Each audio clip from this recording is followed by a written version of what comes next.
I am very excited to have my next guest join us. They have a brand new album coming out November 5th called The Way Forward.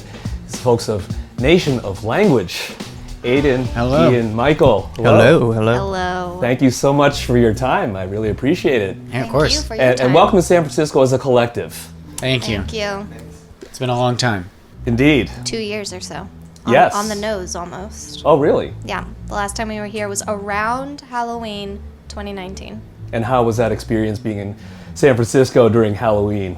That whole quick little tour that we went on with Holy Ghost was really fun and short and sweet, and everyone seemed to be having a good time. So there were people in costumes, even though it wasn't Halloween that we were playing here.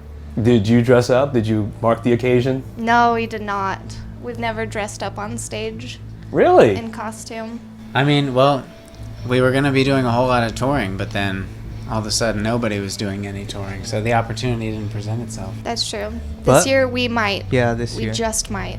Because we have a show on Halloween this year. Ian, are you not a Halloween costume person? I get I'm this not vibe from you. I'm not a big Halloween costume person unless if I do one, I'd like to do it well, and I usually forget until the last minute, and so I'm like, I wouldn't be able to do this. One year he went as Alan Jackson, despite having never listened to any Alan Jackson songs. Yeah. I just dressed him up in clothes from Goodwill, and he carried big around fig mustache big on fig me. mustache, and he carried around my mom's acoustic guitar. Maybe I'll do that again. That was a great one. It was a good Alan one. Jackson, the country singer, Correct. Yes. Yes. to be clear. Yeah. Not Alan Jackson, the guy at Target that helps check you out. And what happened. Michael, I mean, were you around during that time? It's funny because I thought the last time that we were in San Francisco was 2018 with the Wombats. So I don't know where my brain was Yeah. during that Holy Ghost one. You So, were yeah, there. I was there. You were there. Apparently. Yeah. Well, it's been quite some time, Yeah. Yeah, and a lot has changed. it's true. Sure. You guys dropped an album that is just so awesome.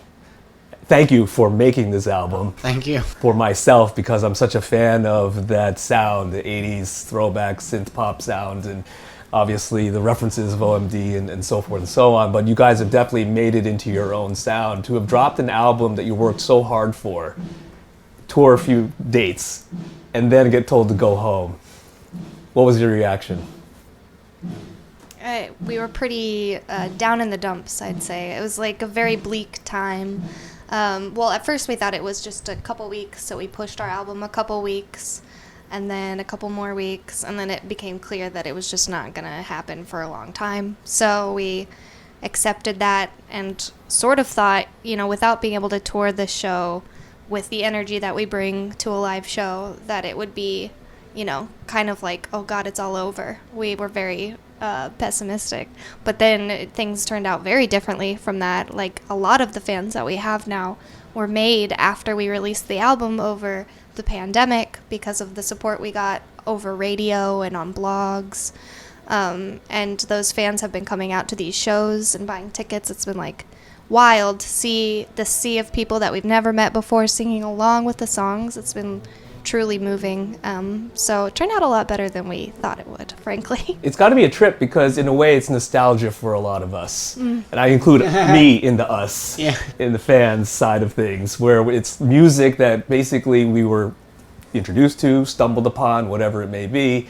And it is really a snapshot of our lives that you help soundtrack. Yeah, it is pretty strange to, when people tell us, hey, your album, soundtracked the pandemic for me, it's it's essentially a universal human experience, the pandemic. And so to have soundtracked such a global event for anyone is a very surreal thing to try to wrap one's head around. But it's very humbling. It means a lot. There's an interesting history about how you guys formed, and this is basically like an introduction to you guys because, like I said, you soundtracked the pandemic and what have you. So, not many people really got to know you until now, where you're doing some press and things like that. Michael and Ian being in a band before, right, and sounding totally different, and then that didn't work out, and Ian, you delved into your musical history, so to speak, the music you grew up with. Who introduced you to the 80s vibes of OMD and New Order and the like? It was my dad. He has always he's been the person that's introduced me to the most music definitely throughout my life. You know, growing up there was a lot of like new wave and post-punk and punk music, but then even he tries to stay very like up on things. So you know, like when I was in middle school, he was like, "Hey, you should check out Weezer," and then Weezer becomes my favorite band.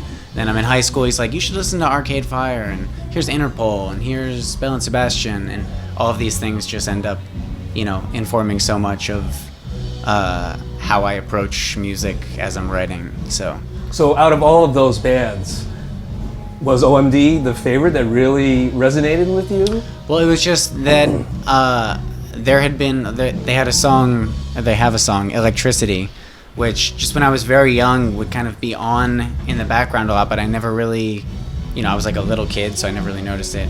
And then it kind of fell out of the rotation for, you know, a decade or 15 years or something. And then so to hear it again, I was, you know, like, it was out way before I was born, but it gave me this nostalgia from my youth instantly. And just hearing kind of what they were able to do with limited instruments, just like you can hear the synth, you can hear the bass, you can hear the electronic drums, and yet the song feels so kind of alive, was just sort of lit something inside my head. Have you seen them perform live before?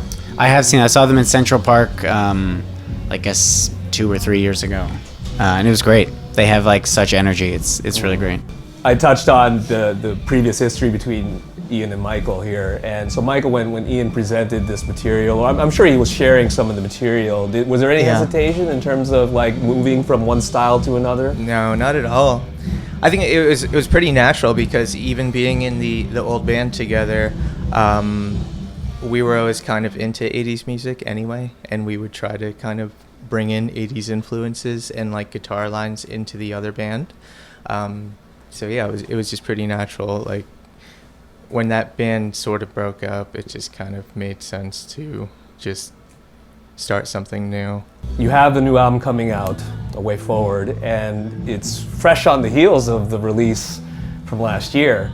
But I assume this material is a little more recent in terms of, all right, 4 years, you released the album. This album is what, the last 2 years? Yeah, roughly. I mean, because some of this had started being written as we were recording the first record, and it was almost a case of like just categorizing in my brain, okay, like this could be a good sort of seed for what the second album becomes, so I'll save it for later. And then yeah, a couple things came together during the pandemic, and some songs from like way back in the day were kind of picked apart for pieces and new songs made of them. And This Fractured Mind is actually made of bones of one of the first songs that I ever learned to play for early days in Nation of Language. Oh, really? yeah, Yep. It was a song that was essentially scrapped, and then I found the demo while we were already like in the studio recording the second record, and I was like, oh, like parts of the instrumental of this would fit really nicely in with these other things that are happening.